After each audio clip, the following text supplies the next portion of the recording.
Bonjour à tous. Quelque chose me dit que cette vidéo va en ravir plus d'un, car cela fait très longtemps que l'on me demande de parler de Spinoza. Cela fait des mois, peut-être même des années, qu'on me dit « Quand est-ce que tu vas enfin faire une vidéo sur Spinoza ?»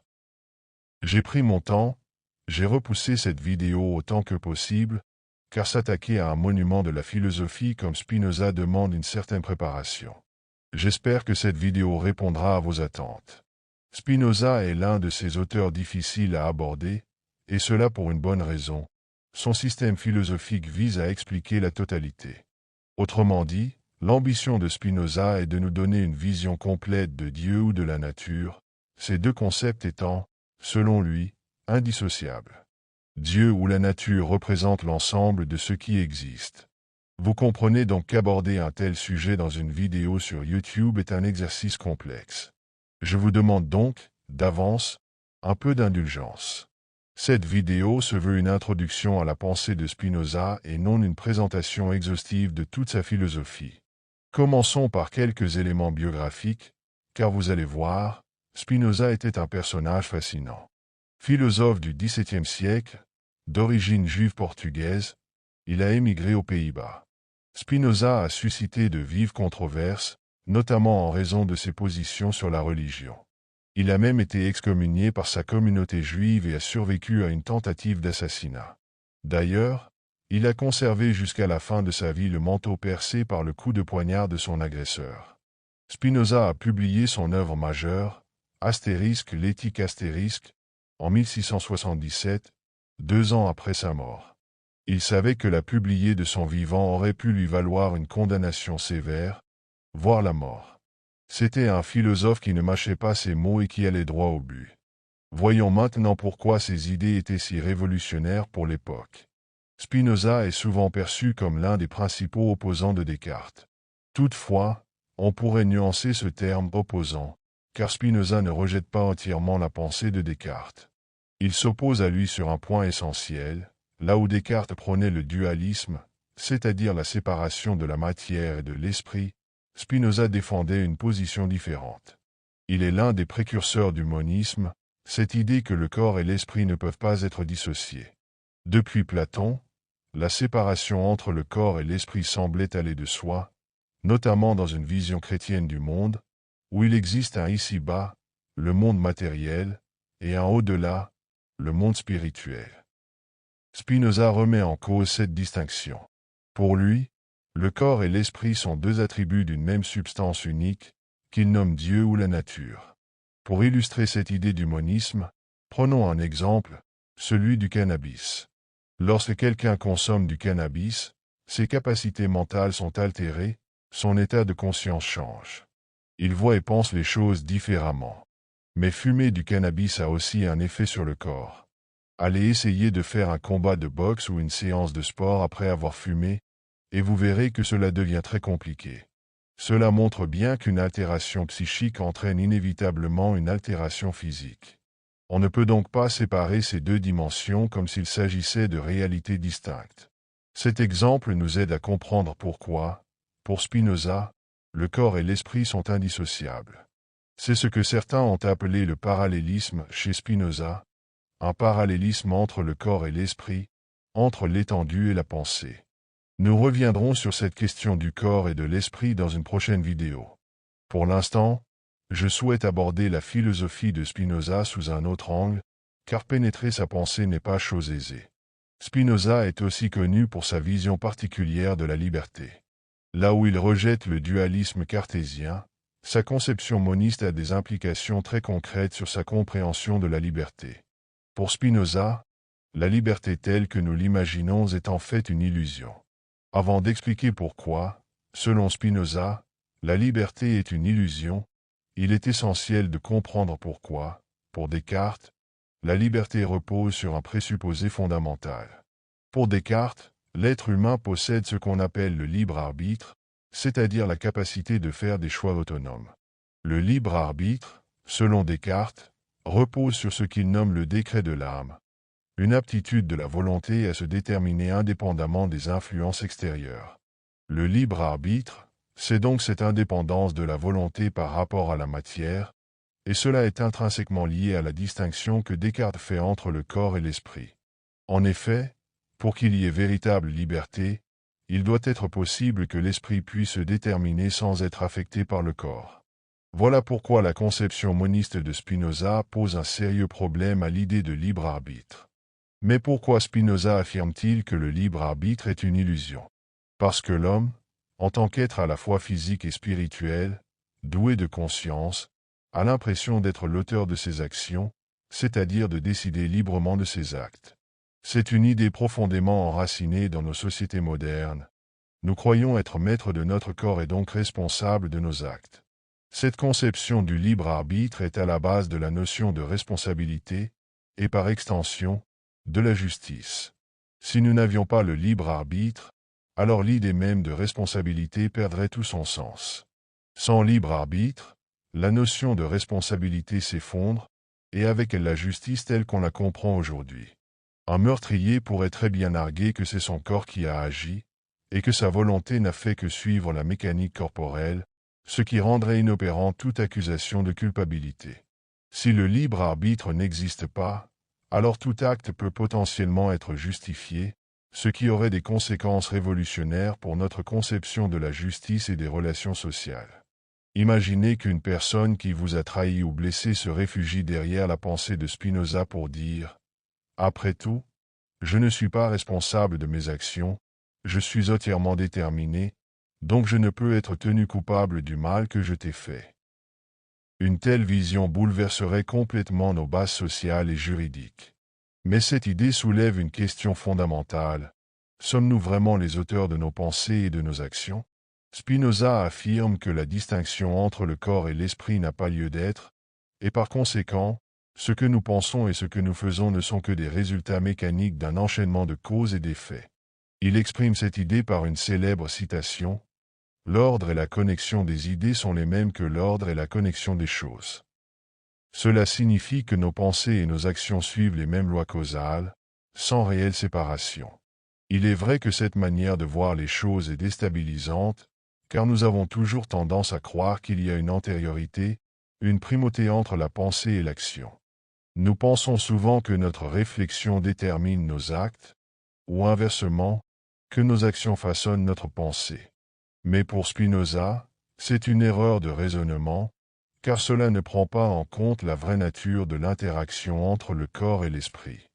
Observez qu'en fonction des circonstances matérielles dans lesquelles nous nous trouvons, nos opinions peuvent changer. Et inversement, un changement d'opinion peut affecter notre comportement, en retour, nos conditions matérielles de vie. Descartes, influencé par la pensée chrétienne, défendait que l'être humain était guidé par son libre arbitre. C'est une idée que l'on trouve également chez saint Augustin, pour qui Dieu avait doté l'homme de la capacité de choisir entre le bien et le mal, de sorte qu'on ne puisse pas attribuer la responsabilité du mal à Dieu. Pour Descartes, l'humain est donc le seul être sur terre doté de ce libre arbitre, contrairement aux objets inanimés ou aux animaux. Si je prends un stylo et que je le jette à travers la pièce, le stylo n'a aucune possibilité de choisir sa trajectoire. Sa course est déterminée uniquement par la force et la direction que je lui imprime. De la même manière, selon Descartes, les animaux ne possèdent pas le libre arbitre, car ils obéissent uniquement à leurs instincts, sans intervention de la volonté. L'homme, quant à lui, serait capable de résister aux influences extérieures et aux impulsions physiques, ce qui lui confère une liberté unique. Mais pour Spinoza, cela ne suffit pas. Ce libre arbitre humain n'est qu'une illusion, car l'homme n'a pas conscience de ce qui sous-tend ses désirs et ses pensées. Il ne voit pas la chaîne de causes et d'effets qui détermine ses choix. Certes, nous avons le pouvoir de décider, mais ce que Spinoza souligne, c'est que nous ne choisissons pas les raisons qui nous poussent à faire un choix. Nos décisions ne sont qu'une manifestation superficielle de nos désirs et de nos affections, qui elles-mêmes résultent de causes que nous ne contrôlons pas. Nous ne choisissons pas nos désirs, nous les subissons, de la même manière qu'un stylo ne peut pas choisir la trajectoire que je lui impose. C'est ce qui mène Spinoza à parler de déterminisme. Dans un monde où tout est régi par des chaînes de causes et d'effets, Tout ce que nous faisons est le résultat mécanique de ces processus. Prenons un autre exemple. Pourquoi avons-nous soudainement envie d'un yaourt en plein milieu d'un film? Peut-être parce qu'une publicité subliminale a éveillé ce désir sans que nous en ayons conscience. Nous croyons faire un choix libre, mais en réalité, ce désir résulte de toute une série de causes extérieures qui échappent à notre contrôle. De la même manière, un élève qui passe son bac et décide de s'inscrire en biologie. Cet élève a fait le choix de s'inscrire en faculté de biologie, alors qu'il aurait très bien pu opter pour une autre voie, comme le droit ou le commerce. Ce choix semble venir de lui-même, un choix personnel et réfléchi. Mais qu'est-ce qui a vraiment motivé cette décision? Quelles en sont les causes profondes? Peut-être que cet élève a grandi dans un environnement où les sciences étaient omniprésentes. Peut-être que sa famille, composée de scientifiques, lui a transmis cet intérêt pour l'étude du corps humain et des mécanismes naturels. Sans s'en rendre compte, il a donc pris cette direction, croyant sincèrement que c'était sa propre décision. Et d'un point de vue purement subjectif, c'est vrai, il ressent son choix comme étant libre. Pourtant, ce choix a des causes, il est le fruit d'une série d'événements et de circonstances qui l'ont orienté dans cette voie. C'est la règle universelle de la causalité qui s'applique ici. Chaque action que nous entreprenons dans notre vie est soumise à cette loi de la causalité. L'être humain, en tant qu'entité physique, est soumis aux lois de la nature. Il fait partie du monde matériel, en tant que tel, il ne peut échapper aux règles qui régissent ce monde. En effet, nos actions sont limitées par les contraintes physiques qui s'imposent à nous. Si quelqu'un décide de sauter du haut d'un balcon avec l'idée de voler, les lois de la physique interviendront pour lui rappeler que cette liberté est hors de portée. La liberté que nous croyons avoir est toujours encadrée par un ensemble de contraintes matérielles qui la limitent. Prenons un exemple simple. Si vous voulez faire des crêpes, vous devez respecter certaines règles, suivre une recette, utiliser des ingrédients précis comme des œufs ou de la farine. Si vous ne suivez pas cette recette, vous n'obtiendrez pas de crêpes. De la même manière, toute action dans le monde matériel suppose le respect d'un certain nombre de lois naturelles. Cela semble évident, mais, dans notre vie quotidienne, nous agissons souvent comme si ces règles fondamentales ne s'appliquaient pas à nous. Par exemple, lorsque nous poussons un domino, nous comprenons bien que la chute du dernier domino n'est que la conséquence mécanique de la chute du premier. Pourtant, dans nos propres actions, nous ne parvenons pas toujours à faire le lien entre nos choix et leurs conséquences ultimes. Nous nous concentrons uniquement sur les résultats immédiats de nos actions. Cette ignorance des enchaînements de causes et d'effets est ce qui fait dire à Spinoza que le libre arbitre est une illusion. Il donne l'exemple d'une pierre que l'on jette. Imaginez que cette pierre, en plein vol, prenne conscience. Elle pourrait croire qu'elle contrôle sa trajectoire, qu'elle est responsable de son propre mouvement. Elle ne se rendrait pas compte que son mouvement est entièrement déterminé par une force extérieure, celle qui l'a lancée. De la même manière, nous avons tendance à penser que nous sommes les auteurs de nos décisions et de nos mouvements, alors que ceux-ci sont en réalité déterminés par des causes extérieures à nous. Pour Spinoza, le libre arbitre est donc une illusion, mais cela ne signifie pas que l'homme est totalement impuissant.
Une réaction rationnelle, en revanche, permettrait de dissoudre cette inquiétude en comprenant que cette émotion ne modifie en rien la situation réelle. C'est ici que la raison devient une force libératrice. En appliquant la raison à nos émotions et à nos affects, nous parvenons à les comprendre et à ne plus en être les esclaves. Spinoza rejoint ici les idées des stoïciens, qui prônent la maîtrise des passions par la raison. En développant cette capacité à analyser nos émotions, nous pouvons les surmonter, les dissoudre et atteindre un état de sérénité. Mais pour Spinoza, la raison ne nous mène pas simplement à la tranquillité, elle nous conduit à la joie. Cette joie n'est pas une simple émotion passagère, mais une manière d'être qui découle de la compréhension rationnelle du monde et de soi-même. Lorsque nous agissons avec cette conscience éclairée, en comprenant les déterminismes qui nous affectent, nous accédons à une véritable forme de liberté. Nous ne sommes plus soumis aux passions ni aux illusions du libre arbitre. Nous réalisons que notre pouvoir réside dans notre capacité à comprendre le monde et à agir en accord avec cette compréhension. Cette liberté n'est pas une liberté absolue, elle n'implique pas que nous puissions échapper aux lois de la nature. Mais elle nous permet d'agir en pleine conscience des forces qui nous entourent, et c'est là, selon Spinoza, que réside la véritable liberté. La liberté, chez Spinoza, ne réside pas dans une capacité à échapper aux déterminations physiques. Ce n'est pas une question de pouvoir agir en dehors des lois qui régissent le monde. Au contraire, la véritable liberté réside dans la compréhension que tout est déterminé. Une fois que l'on saisit cette vérité, il devient possible de comprendre l'ensemble de la réalité. Agir en comprenant ce qui est, c'est agir librement. C'est ici que la liberté se lie étroitement à la raison. Il est fondamental de souligner que pour Spinoza, la liberté est indissociable du pouvoir de comprendre le monde. Prenons un exemple simple, vous n'êtes pas libre de décider que 2 plus 2 égale 5. Vous êtes contraint d'accepter que 2 plus 2 égale 4. Mais cette acceptation est-elle douloureuse pour vous? Est-ce un sacrifice? Une contrainte? Non, elle ne l'est pas, tout simplement parce qu'accepter cette vérité n'altère en rien votre nature. Cela ne touche ni votre estime de soi, ni vos passions. Vous êtes donc en accord avec le fait qu'accepter que 2 plus 2 égale 4 vous donne, paradoxalement, plus de liberté que de croire que 2 plus 2 égale 5. En effet, croire en une fausse vérité finira par poser des problèmes dans la vie.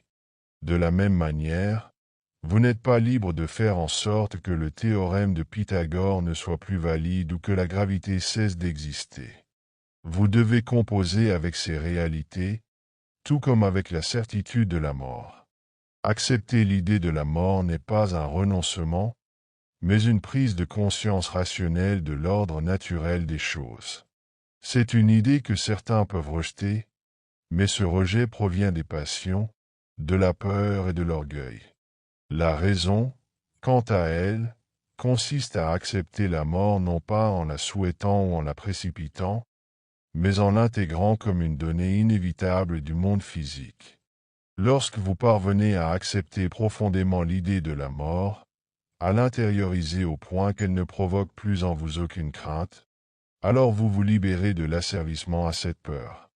Vous cessez d'être prisonnier de toutes les angoisses qui découlent de la peur de la mort. C'est en cela que la raison est libératrice.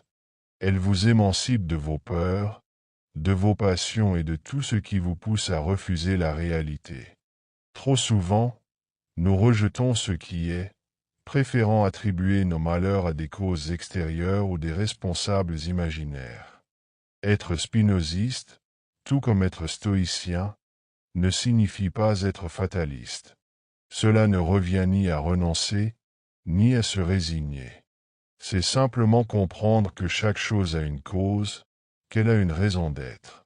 On ne peut s'opposer aux lois qui régissent notre monde physique, mais on peut les comprendre. Et comprendre signifie littéralement prendre en soi. Accepter, Intégrer, c'est se libérer. Lorsque l'on comprend quelque chose, on s'allège, on fait un pas vers la liberté. L'homme libre est celui qui, par l'usage de sa raison, n'est plus soumis à ses passions. Il agit conformément à la raison, car en comprenant la chaîne des causes et des effets, il peut se détacher de ses passions, et donc de ce que les lois de la matière lui imposent. Si vous n'étiez qu'un être purement physique, le moindre événement extérieur pourrait susciter en vous des passions que vous n'auriez pas choisies. Un objet inanimé, comme un stylo, ne peut pas modifier la trajectoire que je lui impose. Mais vous, en tant qu'être doué de raison, vous avez le pouvoir de ne pas subir passivement les passions induites par le monde extérieur. Vous pouvez prendre du recul, comprendre le processus par lequel ces passions naissent en vous, et ainsi ne pas en être esclave. En comprenant comment naissent vos émotions, vos peurs ou vos angoisses, vous pouvez en désamorcer les causes. Ce pouvoir de la raison vous permet de voir que tout n'est qu'un enchaînement de causes et d'effets, et que vous n'êtes pas forcé de le subir comme un simple réceptacle passif. Vous avez la capacité de comprendre, d'analyser, et ainsi de vous libérer. C'est ce pouvoir de la raison qu'il vous appartient d'exercer pour vous affranchir des passions qui vous dominent. Je vous remercie.